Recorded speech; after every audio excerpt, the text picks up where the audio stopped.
Hello and welcome to Superconnectivity. I'm your host, Charlie. Or Charlie. Whatever you prefer. Or Shirley. Shirley, I can't be serious. Charlie the Professor Esser. And with me as always is... Fill me in, Parrish. Fill you in about what? I don't know. Yeah, he's got a lot to fill us in on. And he is overburdened. He actually gave himself that name last roundup because he is an overburdened man. Honestly, you know what? Because you know why? Phil can't just say, let it go. Because when I get too many books, I say, let it go. You know what? Hey, I like Avengers, but you know what? It's good, it's cool, it's neat, but you know what? I'm going to move on because I'm going to find the few things that give me true joy. Not the many things that give me a little joy. The true joy, like beer. Nah, beer and whiskey. Because God so loved the world, he gave us beer. Okay, moving on. Let's open up. Now, we did our Logan review.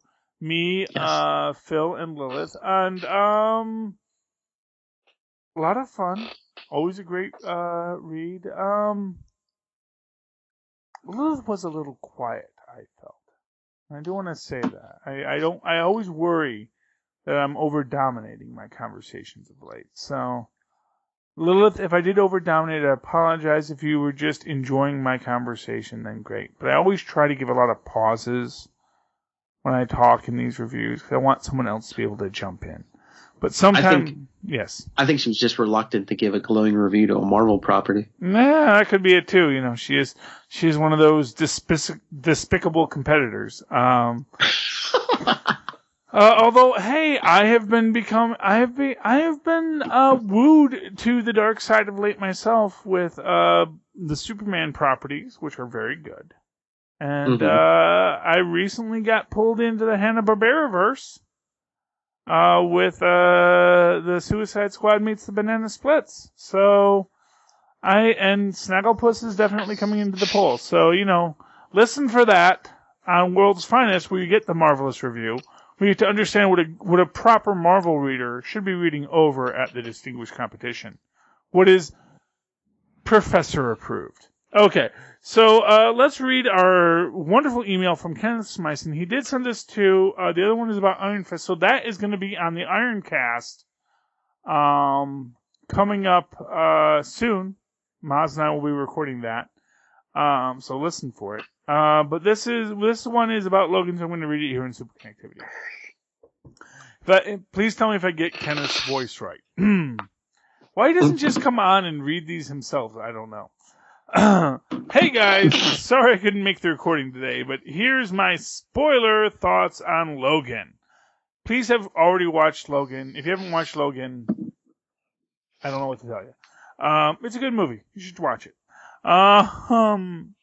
Great acting all around. Hugh and Daphne were great, but having spent the past couple years visiting Alzheimer's patients where my wife used to work, Patrick Stewart's performance deserves an Oscar nomination. That was powerful to watch. Yeah, no argument there, man. Honestly, if any Marvel movie, and I'm going to say this right now, if any Marvel movie deserves an Oscar, or one of the actors deserves an Oscar, I think it is Patrick in this film. I think, and honestly, you know, Patrick he's a gimme. He's a gimme. He is a guy who has history and genre cred. People know he's a great actor. Maybe he hasn't always gotten the best roles, but you know what? He deserves what he deserves. He deserves that Oscar for this role. So I certainly hope Best Supporting 2019 or if they call it 2017, it'd be 2018 for 2017. I certainly hope Best Supporting goes to Patrick. I hope he at least gets the nom. Yes. Anyway. Okay, that was powerful to watch. The story seemed to borrow from the MCU in that the villains are there to serve the heroes, making villains seem a little weak in this movie. I like the inclusion of X-24, but he should have died at the farmhouse. Having him kill Xavier worked for me and was one of the most powerful scenes, but the fight with X-24 at the end went into classic comic book movie territory. Thematically, I get the parallel of him fighting the violent nature he was made for, both internally by accepting his place as a family member and externally fighting X-24, but it felt a bit forced. But dang, was the action amazing. So glad to finally get Wolverine truly unleashed, even for all the twisted 7-year-olds out there like student Esser. Oh! I think Kenneth needs a nickname. Oh, we're gonna call him Kenneth Ruler upside the head. Slicing. Yeah, he's you know what those Smides, the Smides, the Sparta Slayers. Smythe, yeah. Oh, I don't know, Smyson. Okay, we'll get back to that. I'm convinced Hugh Jackman will appear again. Okay, well that's Fox is pushing Logan hard for Oscar. Okay, nominations, but mark my words, Jackman will play Wolverine again. I don't think so. And, Smyson, I know you want to think you're the professor. Step back a bit, buddy. Step back. I love you. I love you like a cousin. Love you like a play cousin.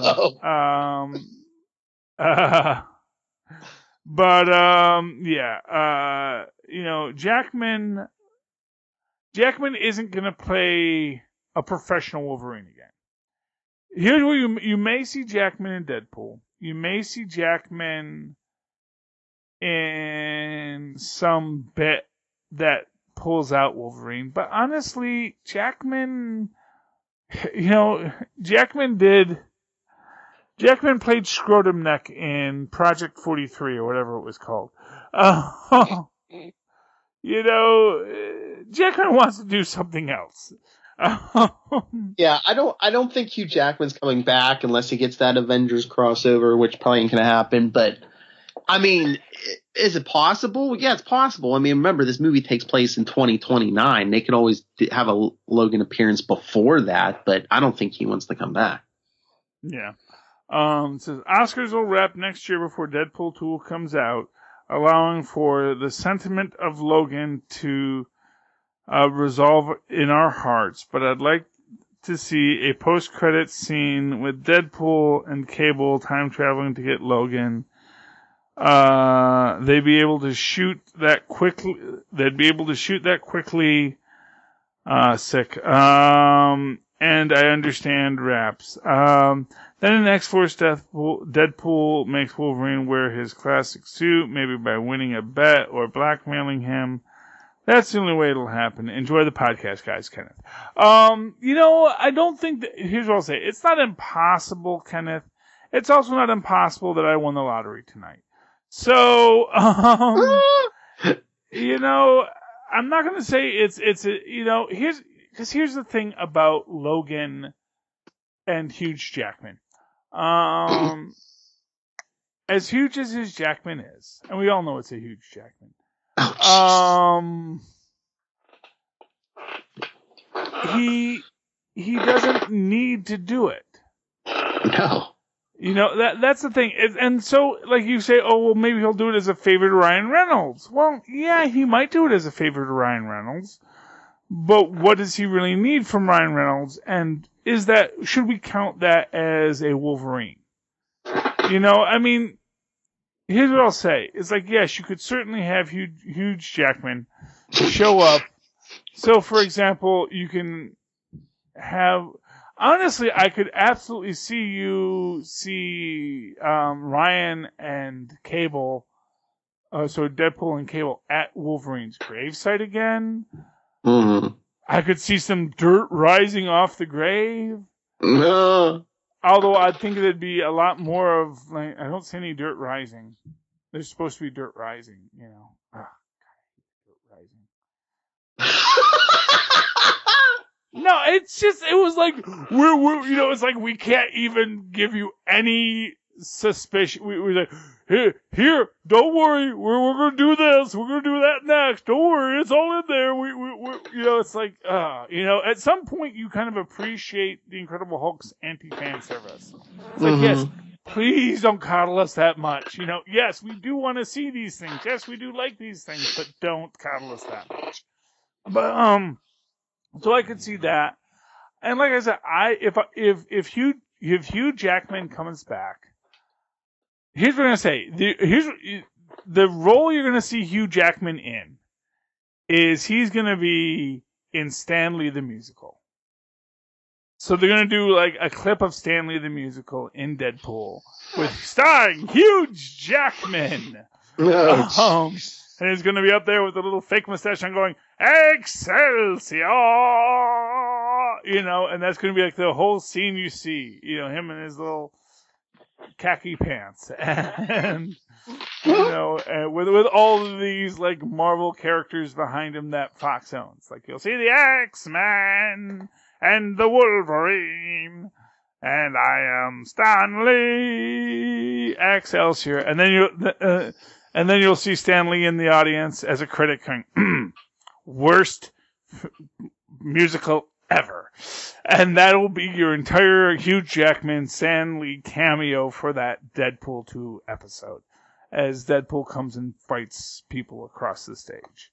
That'll be what you get. You're not going to get Hugh Jackman as Wolverine again. Because Hugh Jackman says, I don't want to be Wolverine again. This isn't Chris Evans in Captain America where everyone says, Chris Evans says he's never going to be Captain America again. And Chris Evans says, no. I like playing Captain America.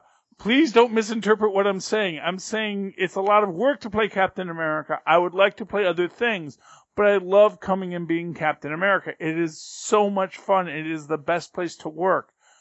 Please don't fire me as Captain America. Please don't make Sebastian Stan be Captain America or Falcon Captain America. Oh, why can't I remember who plays Falcon? Anthony Mackie. Anthony Mackie, thank you. Oh, and I know Anthony Mackie. Don't make Anthony Mackie Captain America. Don't make Sebastian Stan Captain America. Please let me be Captain America. Because I like being Captain America. But I do want to direct and I do want to do other things. And so that is what Chris Evans says. And people are, he will never be Cap again. Let's move in Sebastian. Like, no, don't move that guy in. That's my job. Hugh Jackman has expressly stated he will not do Wolverine unless it's a Marvel production. Patrick Stewart has said he will not do Professor Xavier again unless it is a Marvel production. And unlike Doctor Doom, Fox would have actually really liked them both to say, oh, yes, I'll do it again if you ask. When Doctor Doom said, I won't do this unless it's a Marvel production, it was like, yeah, okay. It's cute. Honestly, if the actor who had played Johnny Storm had said that, maybe we'd go, oh, yeah, okay, well, maybe if they bring it back to Marvel, that might be good. But no one was chomping at the bit for the next Doctor Doom. It's always frustrating when actors overstep their popularity in that level, But yeah, no, I don't think we're going to see Hugh Jackman back as Wolverine. Although, here's what I'll say, Kenneth, by me saying it won't happen, that gives all the more power that it will. So, remember that. So maybe I'm hedging, maybe I'm saying it won't happen, but maybe I'm trying to trick fate and saying it won't happen just so I can be hoisted by my own petard. Because I do have a very hoistable petard when it comes to things I say. Okay. Mm-hmm. So that is the Wolverine movie. It was very good. You should all listen to to Lilith and Phil and I's podcast on the subject. It was really good. It was really fun. And yeah. It's right here. Just scroll down, people. Just scroll down. It's there. Look for it. It's the Enough Said review of Logan, and we liked it. And if you've seen the movie, I hope you liked it too. I mean, there are people who are haters who are just going to look for what to hate. But as I always say, and we might sound like that when you listen to it because we are going to pick out the flaws in it. But the fact of the matter is those are all fridge flaws. These are all things we came to after we saw the film, and we thought about it and said, well, that didn't really make that much sense, and that really didn't work, and that doesn't really fit with the continuity already established. But in the moment when you're watching that film, it's a great, great film. And I really hope it does get an Oscar outside of the technical categories. Superhero films always win for technical, and I think sometimes the Academy thinks that that's enough. But I really want the genre to at least win one main show Oscar. And I honestly think the Patrick Stewart Oscar for Best Supporting is a solid possibility. Much in the way, now granted it's much in the way that, Robin Williams for Best Supporting for Aladdin was a strong possibility, but, never happened but that was based on Academy rules. There was nothing violating Academy rules to give Patrick Best Supporting here. So I think that's a strong contender, and I really hope it gets it. It's going to make getting the X-Men back into the MCU impossible, but I don't think that's a problem. I actually think that Fox having the X-Men and Fox working with the X-Men is not problematic either for the MCU or for the Foxiverse. I think Fox, now that they've got the formula down, now that they've kind of unlocked the secret sauce, can go on to their New Mutants with Richter and X-23 and the group they've created and really build something nice. They may start to associate more with Marvel, because honestly, I think one of the big things that makes it hard to associate with Marvel is that Marvel has success and you don't. Now that Fox has a bit more success, I think that Fox and Marvel can become better friends. I think that there's always that jealous wife syndrome with Fox, where like, oh, Wolverine doesn't do as well as Tony Stark for me. Anyway, let's move on from there. Do you want to talk TV and movies, or do you want to talk comic books, Phil? What's your passion tonight? Let's do TV and movies. We just did a lot of comic books. So let's do some TV and movies. Yeah, for all of you interested in what our comic book thoughts are, look at the Roundup, which is our comic book podcast. Okay, so let's step over to TV and movies.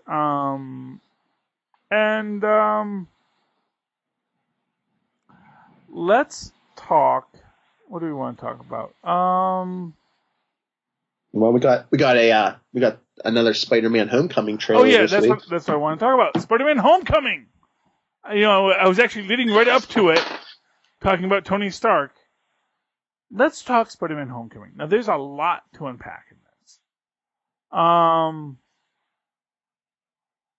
And there's an interesting thing, which happens in the trailer, and I actually think happens real early in the film, which is Tony Stark taking away Pete's suit.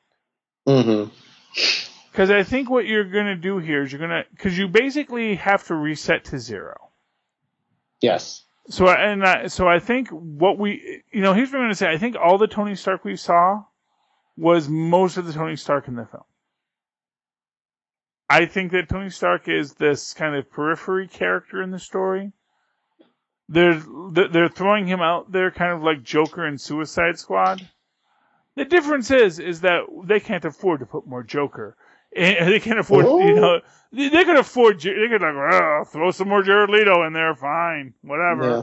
Well, I think they're going to make it like a point of the story because, Tony's going to take the suit away from him and Peter's going to be like, I hate that Tony Stark. Because I saw somewhere, some website or something was saying, I guess, Michael Keaton's Vulture is supposed to be like an anti-Tony Stark.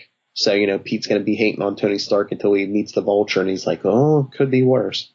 Well, possibly. I mean, I think, well, you know what? I always think about the Vulture. The Vulture is Tony Stark if you weren't born rich. Yes. And that, I think, is the crux of the super science conundrum, is that some people like Tony Stark are born rich, born into that wealth and luxury, and can develop things. And then if you're just a workaday scientist, in a super science universe, you can create the most amazing thing, like an anti-grav harness. And it's like, yeah, I don't know. We'll give you $1 for it, And you know that whoever you're going to sell it to is going to make $1 billion off of it. And it's like, should I really participate in this excursion? But the point is, because it's sort of this thing with Spider-Man, they have to backdoor in the Parker luck. And I think that, they're calling it home kit thing. I think they could have called it, Spider-Man, the Parker luck. Because I think that's going to be the theme of what we see here. Chris Evans is in it, as he does the, Captain America Fitness Challenge. Although I saw a funny meme about, Captain America, I got my muscles from drugs. Kind of a steroid, dude. Yeah, hey man, Streets of Poison. It's coming back. Hey, Charlie. Yeah. Breaking news. This is going to be the best news you've heard all week. Okay. Maybe longer. Hot off the presses from CBR. Marvel reinstating digital codes with print releases. About fudging time. And I say fudge, and that Marvel, you can now have fudge.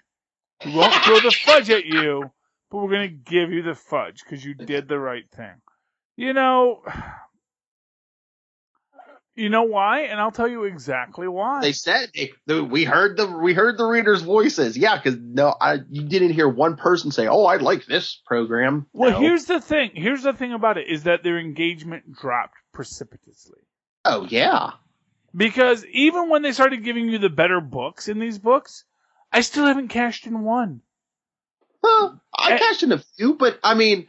It's at least to me, it smacked as a money grab because they would give you the first issues of all these storylines. It's like, oh, if you want the rest, here, you can get it for. But now they're giving you the trade paperbacks. So it's like, well, I don't think they're not giving you the full trade paper. I think they're giving you the first issue out of it. Are they? Well, it says TPB. I'm pretty sure. Okay, because I haven't cashed in any of them. Because honestly, it's just because I've just been so busy trying to read my print copies.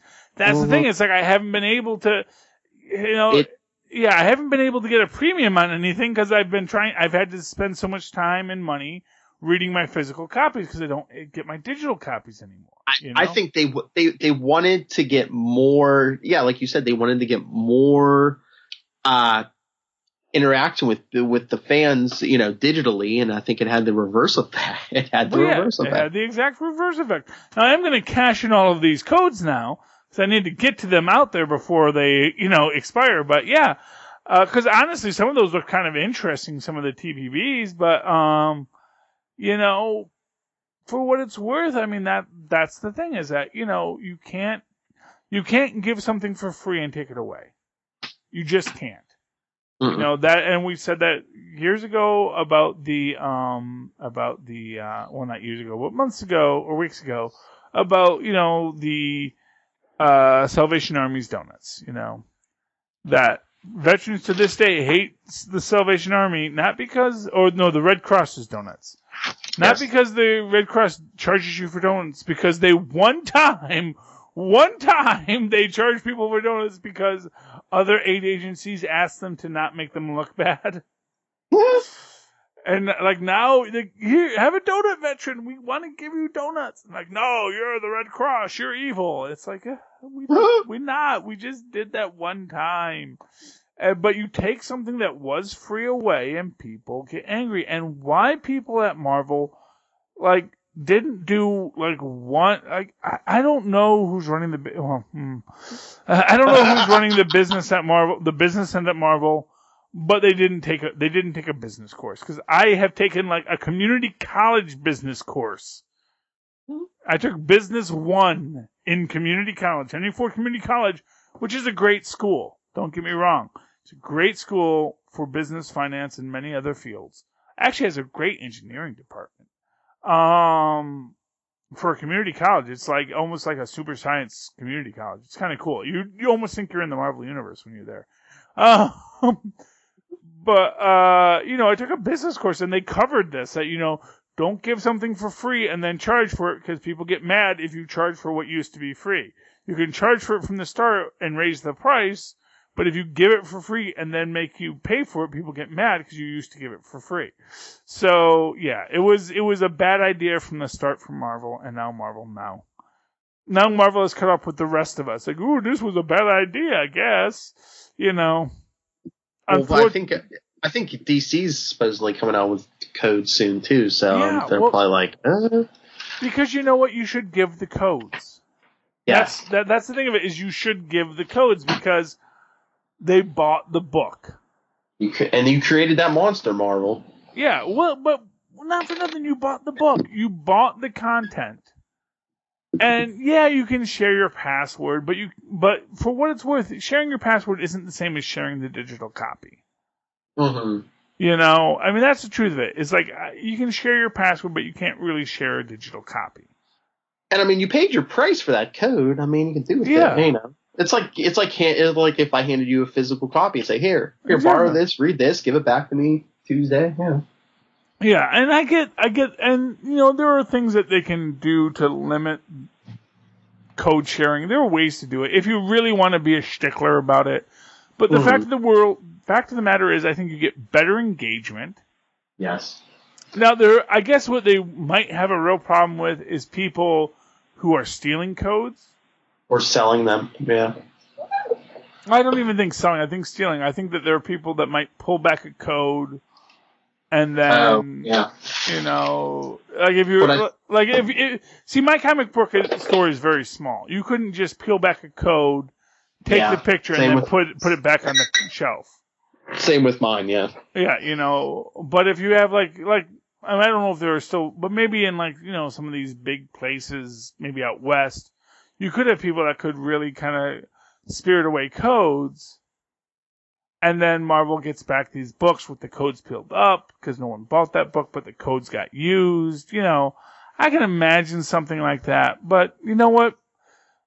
What I will tell you right now is that's spoilage. And every business has to factor in spoilage in their market rate. And, you have to factor in the fact that, people are going to steal stuff from you. And every good business factors in the fact that people are stealing stuff. And you really trust, and you make your market based on the fact that, not to punish the stealers, but to make sure that you maintain your profit level to reward your customers. Because you are always going to have more customers than thieves. And that's the thing that every business has to learn, is you will always have more customers than thieves. You can spend your time worrying about customers, or you can spend your time worrying about thieves. If you worry about thieves, you're probably going to have a business that gets robbed. Because the one thing that happens with thieves is the more barriers you put in front of them, the more they try to thwart them. But the more barriers you put to a thief, a customer has to go through those same barriers, and then you lose engagement and you lose interest from the customers. That is essentially what happened here, was that there was no longer an impetus for a reader to put in their codes. Mm-hmm. And not for nothing, Marvel gets money from their interactions with their readers, because there are ads at the top of that page. And suddenly they went from a world where they had, 1,000 hits a week, or even 1,000,000 hits a week, to 100 hits a week, because all of a sudden people stopped putting their codes. There was also not an impetus to put in your codes right away. Because, like I say, I bought the book and then I put in my codes so that I could read my books online. Because it was easier at times to just read the books on the train online rather than to carry my books with me all around town. Or do when I had my lunch break at work or whenever, to read my books there digitally. It was suddenly an easy thing for me to do and a great thing for me to do. And so you got this greater engagement. But you take that away and you lose your engagement. Because there's not an impetus for me to put some old trade paperback on my account. I will do it eventually, I hope. But the fact of the matter is, there's no impetus for me to do so. Anyway, that's the business of comic books, folks, and I'm glad that Marvel is wising up I'm glad DC's getting it too. And, when DC moves to $3.99, I may keep some of them around, Mm-hmm. I may not have as much of a haul as I had at $2.99, I'll be honest. But at $3.99 with a digital copy, I might say, you know what, maybe that's worth it. And then maybe I'll create my DC account. And then, I have all the more interest in the subject, Mm-hmm. I mean, that's that and that. Okay, so, Homecoming, I think that Tony Stark is not in it as much as people worry about. They've already said that Tony Stark does not have a relationship with Aunt May. Thank goodness, because, she's Ox Woman. Honestly, that's what I'm really. I'm hoping we get a kindly, nice Dr. Octavius in this. Just some guy in there says, I'm Otto Octavius. It's good to meet you. Oh, hello, Ms. Hello, May Parker. And May's like, oh, hello, Doctor. You're a real doctor? So, well, I'm a physicist. Same difference. Wow, chicken, wow, wow. You know what? I would love to see a kind of more fleshed out May Otto relationship. By the way, we of course Otto is back, and Otto is big coming back into this. And CBR published the top 15 things that Otto did that was cool when he was Superior Spider-Man. And honestly, I don't know what wasn't cool when Otto was Superior Spider-Man. But I am so hoping, and this is my pitch to Marvel right now. First of all, I want Otto to be the hero of Secret Empire. I want him to be the one that, solves the problem. Mm-hmm. And then I want Otto and Anna, maybe even not in a romantic relationship, but maybe as this strong friendship. Mm-hmm. Kind of a platonic thing where maybe Otto is like, you know what? Anna, you're so awesome. I just want to be friends with you. And, some people look, friend zone, that's awful. It's like, no, friend zone is the awesome place to be, because if you want to be with this person and I understand that we're just friends, that's actually pretty cool, because that means you met someone who is really awesome, and it's better to just be friends with them than anything else. Mm-hmm. And I think that's the thing. You got to look at things from that perspective. It's if you didn't want to just be friends with them, then why are you with them? If it was just about something else, then then you weren't really that into them anyway.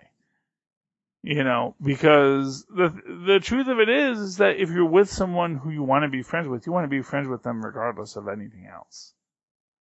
And other things can be a conflict in your relationship, but the fact of the matter is that friendship needs to be the core of your relationship. And so I'd love to see Anna and Otto travel the country, solve crimes. The book is called Anna and the Octopus, and I think there's some great fiction in there. And I would love to see that. Well, you said you'd love to see Otto as the hero of Secret Empire. How interesting would it be if it was Otto and Victor Von Doom, and they solve the whole Steve Rogers problem and whatever else? Oh. And it's they basically get up in the heroes' faces and be like, you know what? How broken is the world when it's the two of us saving the world and not you guys? Yeah, well, but you know why? You know why they could save the world? Because they don't trust Steve Rogers. Exactly. They don't trust the system in place, and they are going to stay. And for all of you guys who are always out there saying, "Oh, Marvel's taken over by these liberal people, they hate Trump," dude, the sentiment of Trump is that we fear the establishment, and the establishment has done us wrong. And the entire crux of the HydroCap storyline is that the establishment is doing us wrong. Because everyone trusts Cap because he's the establishment and he's doing the world wrong. So that's another big point of why it could be Otto and Victor Von Doom, is because when Bucky gets back, he's going to be looking for people who aren't going to have all these good feelings about Steve Rogers, You know, you get the Thunderbolts, you get Otto, you get Victor Von Doom, because anyone else is going to be like, oh, well, that's Steve Rogers. We can't go against Steve Rogers. Well, exactly. And, you know, and I think, I forget if we see that Old Man Logan's on the Resistance, and there will be people that are going to resist Steve Rogers. And the fact of the matter is that, you know, it will be people who want to, you know, I remember when, I think it was, I'm trying to remember what it was where, well, first off, Red Skull, of course, inspires a lot of people to turn against him because, you know, people are like, dude, we may be evil, but we're not that evil. You know, there's a point where our evil stops because we may be narcissistic, you know, people looking for our own self-aggrandizement, but, you know, we're not going to go kick a puppy, you know, just because we want to kick puppies. We don't want to and we're not going to kick a puppy just because we think, oh, it might be beneficial for the world that puppy got kicked. We're going to say, no, that's a puppy. You don't kick a puppy. Eating kittens is wrong, and you shouldn't do it ever. If there's anything I learned from the Tick, it is that. And a lot of villains understand that. They say, you know, there is a level where we won't go. And I would love to see Otto do that. You know, one of the things I really want to see from the Superior Otto, you know, Otto, this is one of these things, which is one of these kind of complex issues. There's an old comic book trope of he was a nice guy before the accident. And you used to have that with Norman Osborn. It was very much the trope with Otto Octavius, to the point that it really became the central piece of Spider-Man 2, was that Otto was this nice guy before he got infected by his own nanotechnology. You know, and I would love to, and again, that was what Otto was.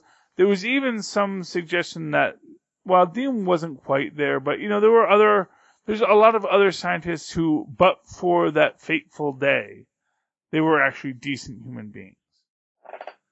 And maybe there's this argument that they were decent human beings only because society mandated it, but once they gained power, their id was unleashed. But I would love to see Otto find a reason to be a good man again. And to me, I think that is the most powerful aspect of any of these stories, is this idea of people who wish to be good men. You know, I actually still think, you know, even Moonstone could be a good woman or a good man. If you want to, you know, use a universal man. If given the opportunity, I think that even she has limitations to her evil. Well, I mean, she was somewhat a force for good in that original Thunderbolt series.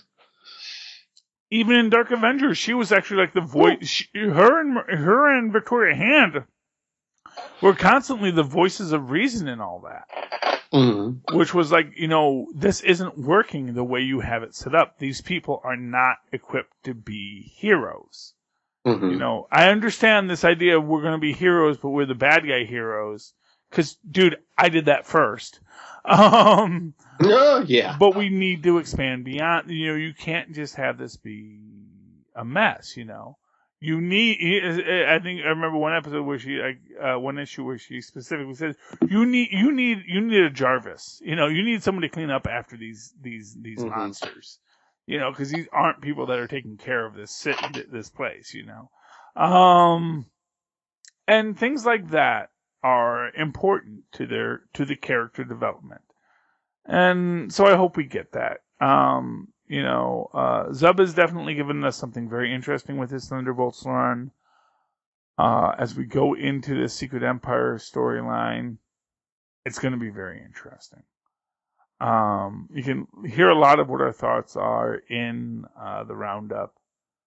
I don't want to go into them too much here, but just the idea that maybe the universe is not as old as it looks, and that's why the past is so malleable. Okay, Phil, anything else you want to talk about tonight? If you don't mind talking DC, there's one other piece of news we got. Did you see? Josh Whedon is going to be directing a solo Batgirl movie? Yes, I did, and I see a lot of. I see knives sharpened on both ends. Right now. Here's what I'll say. Joss Whedon directed Buffy the Vampire Slayer. Yes. Yes, we're going to get a lot of Batgirl in boots, high heel boots. And you know what? I don't know what to say about that. The impracticality of wearing high heels as you fight crime is obvious, but so is the impracticality of wearing any brightly colored costume that is skin tight. I mean, it's like, yes, this is a specific female related bit of nonsense, but there's so much nonsense involved in being a crime fighter that I'm not going to worry so much. And yes, we know Joss does like feet. That's okay. He has written strong women and well-written women before. And he is coming from a Batgirl universe. I mean, honestly, the diminutive of the Batgirl is always an issue. But I know it's also a trope of the genre, so I'm not going to worry about that. Of course, that's always a thing. There is your outrage industry out there. And as a white male, I don't really get to participate in it, but I do say that, I get the argument. I do wonder if this is a battle to fight, where you're going to be mad at Joss Whedon for being the person put in charge of the Batgirl story.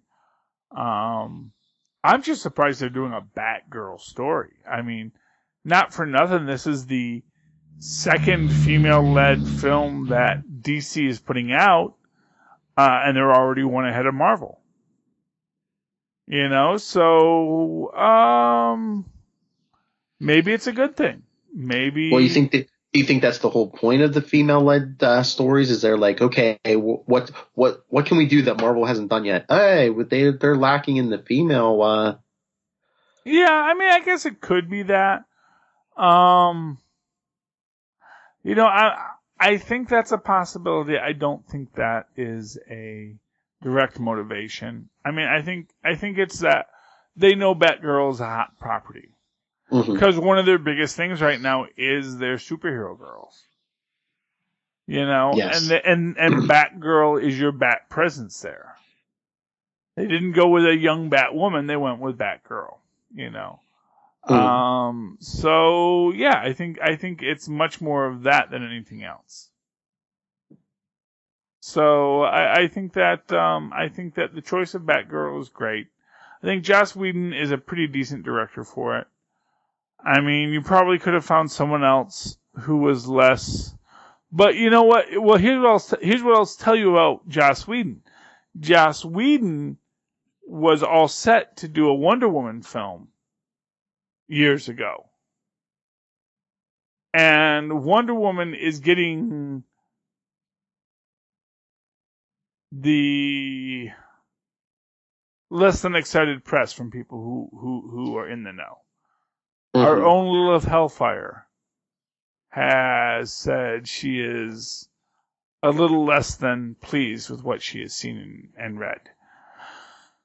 So I think that they may see that maybe they missed their boat not going with Joss then, and they're going to give Joss the second bite at the apple with Batgirl, and maybe that's going to wind up with a Batgirl-centric universe, because obviously their Batflex-centric universe is already collapsing.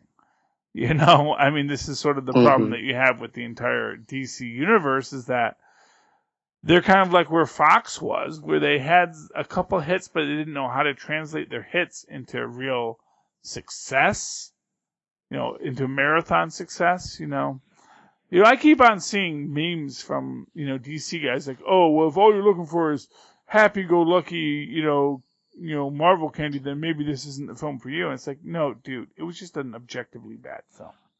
Batman vs. Superman was an objectively bad film It has nothing to do with Marvel. It has nothing to do with DC.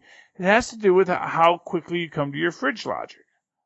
And that's the truth of it. It's like every film is bad. There are no good films. Every film has fridge logic. The question is do you get to that fridge logic while you're watching it or after? Do you get to that point where you're like, wait a minute, what's going on here? While you're watching the film or when you get up to walk away? Every Marvel film has had a ton of flaws. Just go to how it should have ended to HIS, how it should have ended, HISHE, on YouTube, and you're going to see all these great funny cartoons that basically point out all of the flaws in all the Marvel movies. But the difference between the Marvel movies and the DC movies is that we all saw the flaws while we were watching the DC movies. There wasn't enough hand-waving. There wasn't enough things to distract you going into the DC movies to make you go, oh, okay.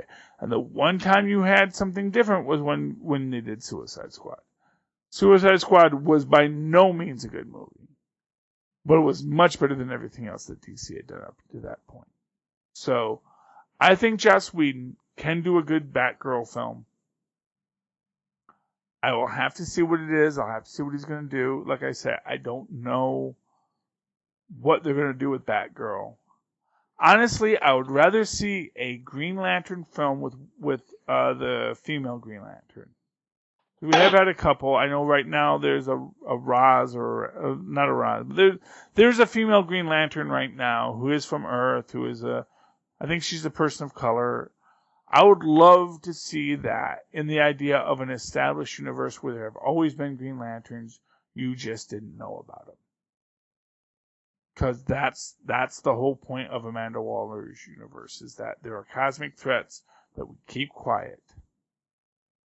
Because usually they don't get this far to take over a whole city, but that was her bad. But that's my take on it. I don't know. What do you all think? Does anyone else think that Joss Whedon is great, or Joss Whedon is awful, or that, what DC really needs is,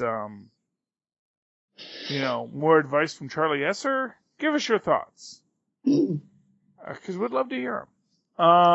Phil, anything else you want to talk about? No, that's it. That's it, yeah, because we've gone real long, guys. Phil, if you want to reach out to you, how can they do so? Well, if you want to discuss anything you've heard tonight, you can always email me, nightwingpdp@gmail.com. On Twitter, I am at nightwingpdp. And just check out all the shows here on Enough Said, Before the Bat, Legends of DC, Channel 52, and then go over to 80s Reboot Overdrive and listen to Charlie Esser on the GammaCast. Hey, yeah, GammaCast. We don't know what's going on with that because Hulu ran out of episodes. Yeah, I just listened to the last episode today. I heard that. Oh. And it's like, I can buy them from Amazon, and I may do that. I need to get $18 whole to buy the rest of the season 4 from Amazon. But it is. Yeah, I was gonna say, fans, do you enjoy the podcast of Charlie Esser? You do. Someone just buy him the season 4 DVDs. Yeah, that'd be great. Well, but I also have to share them with Rosemary. That's the only thing. Oh yeah. Yeah, I gotta play it a little fast and loose there. Yeah, honestly, you can probably buy season 4 for $5 at most many places. But anyway, yeah. So we're gonna see what happens with GammaCast. We're gonna have it sorted out shortly. We've got 2 more episodes in the can after this one before we have to make the big pull. So then the next week we'll know. Okay, so anyway, if you would like to write to me, talk to me, send me money, you can always do so at superconnectivityblog@gmail.com. That's superconnectivityblog, all one word, @gmail.com. And of course, follow me on the Twitters as I live tweet various shows at Charlie Esser. That's CharlieEsser.